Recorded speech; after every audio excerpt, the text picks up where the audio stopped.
বাসর ঘরে ঢুকবো, কিন্তু ভয়ে কলিজা শুকিয়ে যাচ্ছে। শেষে বন্ধুদের প্যারায় বাগের গোয়ায় ঢুকতেই হলো। বিছানার উপর ইয়া বড় ঘুমটা টেনে বসে আছে একটা মেয়ে। আমি বললাম, এই যে শুনছেন? কোনো রেসপন্স নেই।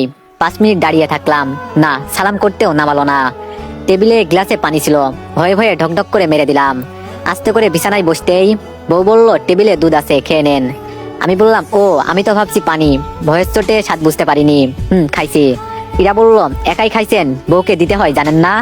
আমি বললাম, পাশের ঘরে বরকে পায়ে ধরে সালাম করতে হয় জানেন না? ইরা বলল, আমি আপনাকে বর হিসাবে মানি না, সালাম করব কোন দুঃখে? আমি বললাম, আল্লাহ আমি আবার কি দোষ করলাম? ইরা বলল, আমি এখন বিয়ের জন্য তৈরি না। আমি বললাম, তাতে আমার কিছু যায় আসে না, আমি যা বলবো তাই হবে, তুমি এখন আমার বউ। ইরা বলল, বউ বলে কি সব শুনতে হবে নাকি? আমি বললাম, ঘুমটা সরাও, আমি দেখবো। ইরা কোনো কথা বলছে না। তারপর আস্তে করে যেই না ঘুমটাটা তুললাম, চোখ লাল করে আমার দিকে তাকালো। আমি বললাম, আস্তাগফিরুল্লাহ, ওভাবে তাকাবেন না, আমার সুগার আছে।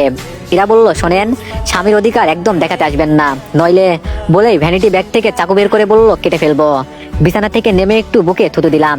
ইরা বলল, বিয়ের আগে কত ফোন দিছি, কথা বলেননি কেন? আমি বললাম, না মানে হয়েছে কি, আমার ছোটবেলা থেকেই মেয়েদের দিকে তাকাতেই লজ্জা করে। ইরা বলল, উফ লুচ্চা একটা। আমি বললাম, বিশ্বাস করেন, আপনার নাম্বার আমি নিছিলাম ছোট বোনের থেকে, কিন্তু আমি কল দেওয়ার আগেই আপনি কল দিয়ে দিছেন, তাই ভয়ে ব্লক করে দিছি।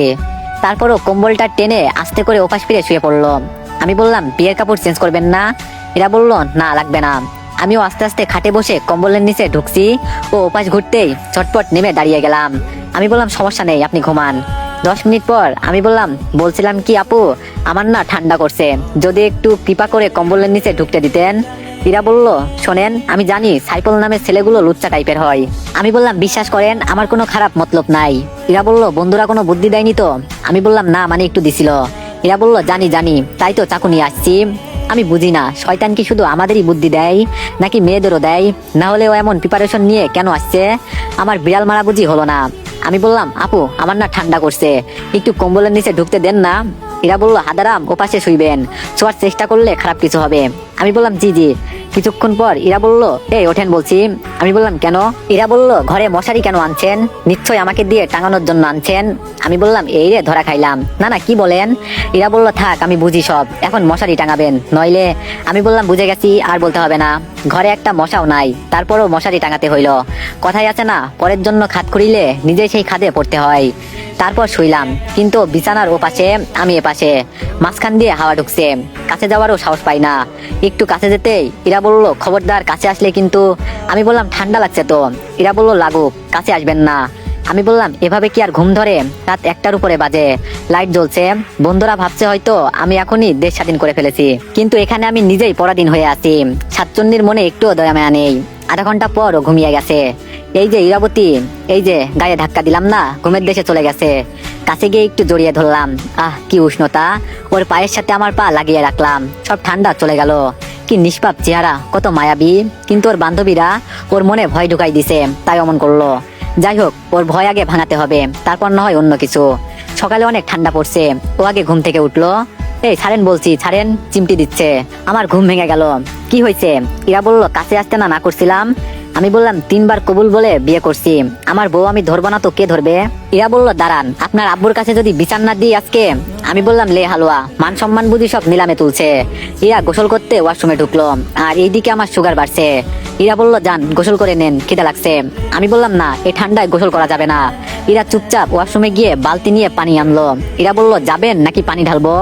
আমি বললাম, ওই পাগলি, পানি দিলে বিছানার চাদর কম্বল সব ভিজবে। ইরা বলল, ভিজুক, দিলাম কিন্তু। আমি বললাম, মেরি আম্মা, যারা রুকো রুকো যাইতেছি, জীবনটাই বেদনা, এই ঠান্ডায় গোসল করতে হইল। বের হয়ে ঝটপট শীতের কাপড় পরে নিলাম। ফারিয়া বলল, ভাবি ভাবি। ইরা বলল, ফারিয়া বলল, আম্মু নাস্তা খেতে ডাকছে, আসো। ইরা বলল, তুই যা, আসছি। ইরা ঠোঁটে একটু লিপস্টিক ঘষাঘষি করে নিল, আমার দিকে তাকিয়ে বলল, নাস্তার টেবিলে কি যাবে নাকি কলার ধরে নিয়ে যাব? আমি বললাম, যাচ্ছি। কেন যে সমবয়সী মেয়ে বিয়ে করেছি। ইরা আর আমি পাশাপাশি চেয়ারে বসলাম, পরোটার গোস্তর তরকারি নিয়ে ঝটপট খেতে লাগলাম। এখন এখান থেকে যেতে পারলেই বাঁচি। খাবার মাঝে ইরা বলল, আঙ্কেল আপনার ছেলে না অনেক অসভ্য, আমি জোরে জোরে কাশি দিলাম। থাক বোন, আর বলিস না। ইরা বলল, ও রাতে সিনেমার মতো আমার পায়ের সাথে ওর পা ঘষাঘষি করে, আমার ভালো লাগে না এইসব, নেক্সট টাইম যেন এমন না করে। আব্বু প্লেটে পানি দিয়ে উঠে গেল, আমার গলায় পরোটা আটকে দম বন্ধ হয়ে যাচ্ছিল। আমি বললাম, আম্মু পানি পানি। আব্বু কি মনে করছে কে জানে, কিন্তু সিনেমাতে তো শুধু ওইটাই দেখায়, কিন্তু আমি তো কি আর করার। ইরাবতী যা শুরু করছে, আমার তো মান সম্মানই নাই, আর যাবে কি। রুমে চলে আসলাম, ইরাও আসছে। আমি বললাম, এটা কি হলো? ইরা বলল, কোনটা? আমি বললাম, বানিয়ে বানিয়ে যে বললেন। ইরা বলল, আপনি রাতে আমার শরীরে হাত দিছেন কেন? আমি বললাম, নিজের বউকে কি ছুতে পারবো না? ইরা বলল, আমি পারমিশন দিছি। আমি বললাম, বউয়ের কাছেও কি পারমিশন নিতে হয়? ইরা বলল, অবশ্যই। আমি বললাম, তাহলে আর কি, অন্য কারো কাছে যেতে হবে? ইরা বলল, মানে? আমি বললাম, বউয়ের কাছে যা পাই না তা অন্য কারো কাছে নিব। ইরা বলল, আরেকবার বললে মুখ সেলাই করে দিব। আমি বললাম, ইরা বলল, চোখ কানা করে দিব। কিন্তু বাড়িতে আয়োজন করা হচ্ছে, ইরাদের বাসা থেকে নিতে আসবে বেলা 12টা। 7টা মাইক্রো বাস আসলো। ইরার কয়েকজন বান্ধবীও আসছে, মীরার সাথেও কয়েকজন আছে। মেহমানদের বাসার ভিতরে নিয়ে আসলাম, ইরার বান্ধবীদের সাথে পরিচিত হলাম, হ্যান্ডশেক করলাম 5টা মেয়ের সাথে। আজ মনে হচ্ছে বিড়ালের ভাগ্য শিখে ছিড়েছে। কি যে ভুলটা করছি ইরাকে বিয়ে করে, ইরার থেকে তো এরাই বেশি সুন্দরী। আম্মুকে এদের খুঁজে পাইনি, এক একটা পরি। ওরা একটু লজ্জা পাচ্ছে মনে হয় আমায় দেখে। আর এইদিকে ইরা কিছুক্ষণ পর পর এসে আমায় চোখ রাঙিয়ে দিয়ে কি যেন ইশারা করছে। তারপর থেকে ওর দিকে আর তাকালাম না, এতেও আরো রেগে ফায়ার। ইরা বলল, এই একটু রুমে আসবা। আমি বললাম, বলো না কি বলবা। ইরা বলল, না রুমে আসো না। আমি বললাম, পরে। ওর দিকে আর মনোযোগ দিলাম না। ইরা বলল, হারামজাদার ছাও, আজকে পেলে মেরেই ফেলবো, খালি একবার পাই। কিছুক্ষণ পর ফারিয়া ওর রুমে নিয়ে যাচ্ছে ওর বিয়ান আর ইরার বান্ধবীদের। আমিও যাচ্ছিলাম পিছে পিছে, কিন্তু রুমে ঢোকার আগেই ইরা এসে হাত ধরে টেনে আমাকে রুমে নিয়ে আসলো। ইরা গেঞ্জিটা বুকের কাছে খপ করে ধরে দেয়ালে ঠেলে লাগিয়ে দিল। আমি বললাম, এই এই গেঞ্জি ছিঁড়ে যাবে তো। ইরা বলল, ওই হারামি, তোর কি শার্ট প্যান্টের অভাব? হাফ প্যান্ট পরে আছিস কেন? আমি বললাম, তোমার বান্ধবীরা তো এর থেকেও ছোট কাপড় পরে আসছে। ইরা বলল, উফ, মন চাচ্ছে এখন তোর চোখগুলো বের করে নি। আমি বললাম, তাহলে দেখবো কি দিয়ে? ইরা বলল, পরনারীকে দেখার খুব শখ, তাই না? আমি বললাম, নিজের থেকেও যদি দেখতে না পাই তাহলে তো দেখবই। ইরা বলল, কি বললাম? আমি বললাম, তোমার বিড়ালের নখগুলো বুকে লাগছে, ছাড়ো। এক টানে গেঞ্জিটা ছিঁড়ে ফেললো, নিচের দিকে হাত দিতেই আমি বললাম, না থাক, আমি চেঞ্জ করে নিচ্ছি। ইরা ছেড়ে দিয়ে বলল, এখনই আমার সামনে চেঞ্জ করবি। আমি বললাম, লুচ্ছি। ইরা বলল, কি? ওই এগোতেই আমি কাপড় নিয়ে দৌড়ে ওয়াশরুমে ঢুকে গেলাম। আগের কথাগুলো মনে পড়লে এখন কেমন আফসোস হয়। আগে ভাবতাম, উফ, বিয়ে করে যে কত মজা, জামাই বউ একসাথে ঘুমাই। কিন্তু এখন দেখছি বিয়ে মানেই প্যারা, বেঁচে থাকতেও মৃত। চেঞ্জ করে বের হতেই দেখি মহারানী চলে গেছে। একটু সেন্ট মাইরা গেলাম মেহমানদারি করতে, মেহমানরা খাইতে বসছে। আমি ইরার বান্ধবীদের খাবার দেখছি, সব ঠিকঠাক আছে কিনা এটা ওটা নিতে বলছি। ঝুঁকলে যে ঝুঁকি আছে তা ওরা বোঝে না, না বুঝলে আমারই লাভ। শালিমানের তো আধা ঘর বালি, আমারও তো দেখার হক আছে নাকি। কেউ খারাপ মাইন্ডে নিবেন না। ইরা দেখি দূর থেকে আমায় ফলো করছে, আমি পাত্তা দিলাম না এখন ওরে। সবার খাওয়া দাওয়া করতে করতে বিকাল হয়ে গেল। এবার আমাদের যাওয়ার পালা ওদের বাসায়। ইরা আর আমি পাশাপাশি বসছি, কিন্তু ও গাল ফুলিয়ে বসে আছে, কথা বলছে না আমার সাথে। মাঝে মাঝে গাড়ি ব্রেক করলে ওর গায়ে টাচ হলেই দেয় কুনোই দিয়ে গোতা, বুঝাই যায় অনেক রেগে আছে। তাই যথেষ্ট দূরত্ব বজায় রেখেছি। বাংলাদেশে 29% পুরুষ তাদের বউকে ভয় পায়, তার মধ্যে হয়তো আমিও একজন। ওদের বাসায় পৌঁছাতে সন্ধ্যা হয়ে গেল। ইরা ওর রুমে আমাকে বসিয়ে উদাও হয়ে গেল, এখনো কথা বলছে না। একটু পর মীরা নাস্তা নিয়ে আসলো, মুখে মুচকি হাসি। মীরা বলল, এগুলো খান। আমি বললাম, তুমিও সাইডে বসো। খেতে খেতে ওর সাথে টুকটাক কথা হইলো, কালকেও আমাকে ঘুরতে নিয়ে যাবে। রাতে খাওয়ার পর আমি আগে এসে কম্বলের নিচে অর্ধ শোয়া হয়ে ফোন টিপছি। ও এসে পাশে শুইলো, কথা বললো না। আমি বললাম, কি হয়েছে বলবা?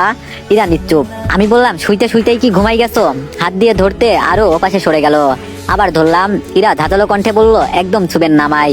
তারপর আবার ছুতেই ও সরতে গিয়ে ধপাস করে মাটিতে পড়ে গেল। ইরা বলল, মা গো মা, আমার কোমরটা মনে হয় ভাঙছে। আমি বললাম, এই রে কেলো করেছে। ঝটপট নেমে আমি বললাম, এই সরি সরি সরি। তারপর কোলে করে বিছানায় তুললাম। ইরা বলল, হারামি, আমার কোমরটা মনে হয় ভাঙছে, মা গো মা। আমি বললাম, আমি বুঝতে পারিনি তুমি পড়ে যাবে। ইরা বলল, সব দোষ তোর, উফ ব্যথা। আমি বললাম, তোমার আম্মুকে ডাকবো? ইরা বলল, আর একটা কথা বললে গলা টিপে ধরবো। আমি চুপচাপ হয়ে দেখছি, ও এপাশ ওপাশ করছে আর বিড়বিড় করছে। ইরা বলল, ডয়ারে মুভ আছে, নিয়ে আসো।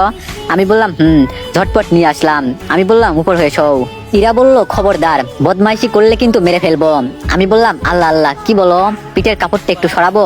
ইরা বলল, ওয়াও। তারপর মুভ লাগিয়ে দিলাম। 15-20 মিনিট পর ইরা বলল, হয়েছে, এখন ঘুমাও। আমি বললাম আর একটু দেই। ইরা বলল লাগবে না, আমি তোমাকে চিনি।